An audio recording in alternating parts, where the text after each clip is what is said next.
संगमनेरमध्ये 12 जुलै भारतीय प्रशासकीय सेवेच्या प्रशिक्षण गरुड अकॅडमीचे उद्घाटन.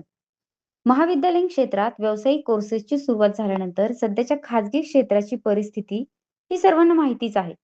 येणाऱ्या काळात सरकारने अनेक हजारो शासकीय पदे आता महाराष्ट्र लोकसेवा आयोगाच्या मार्फत भरायचे ठरवले आहे व आता येणारा 8वा वेतन आयोग लागू देखील होण्याची शक्यता आहे.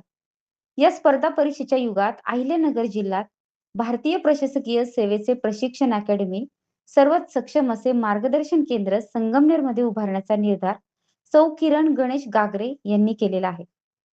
सर्व सरकारी परीक्षा पूर्वतयारीसाठी संगमनेर पॅटर्न महाराष्ट्रात गाजणार असा ठाम विश्वास संचालकांनी यावेळी व्यक्त केला.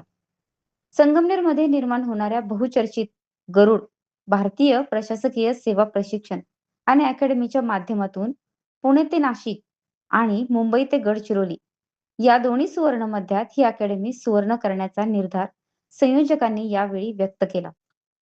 प्रसंगी बोलताना संचालक सौ किरण गागरे म्हणाल्या की संगमनेरमध्ये निर्माण होणाऱ्या या गरुड अकॅडमीत गट ड पासून ते क्लास 1 पर्यंत सर्व मार्गदर्शन हे संगमनेरमध्ये आपल्याला मिळणार आहे.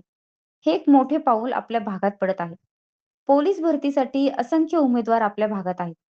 निवड झालेले उमेदवार सगळे दाखवतात, पण राहिलेले विद्यार्थी वर्षानुवर्ष तयारीच करत राहतात. हे मात्र दुर्दैवच. त्यांना आम्ही जे हरलेले आहेत त्यांना आम्ही घडवतो. किती भरती झाले यापेक्षा किती राहिले हे आम्ही दाखवू. प्रवेश किती आणि निवड किती हे पहिल्यांदा विद्यार्थी पालकांना दाखवू. आमच्या यशवंत विद्यार्थ्यांचे प्रमाण 99% असेल. प्रत्येक विद्यार्थी येणारा पहिला विद्यार्थी हा गरुड अकॅडमीचाच असेल. कारण ही मुलं शेतकऱ्यांची पोरं आहेत, कणखर आहेत, यश खेचून आणणारे आहेत आणि त्यांची बौद्धिक मशागत करण्यासाठी संगमनेर पॅटर्नची गरुड अकॅडमी ठामपणे उभी असेल. मैदान 50 पैकी 50 करू तर लेखी 100 पैकी 100 गुण करू, अशी अपेक्षा सौ किरण गागरे यांनी व्यक्त केली.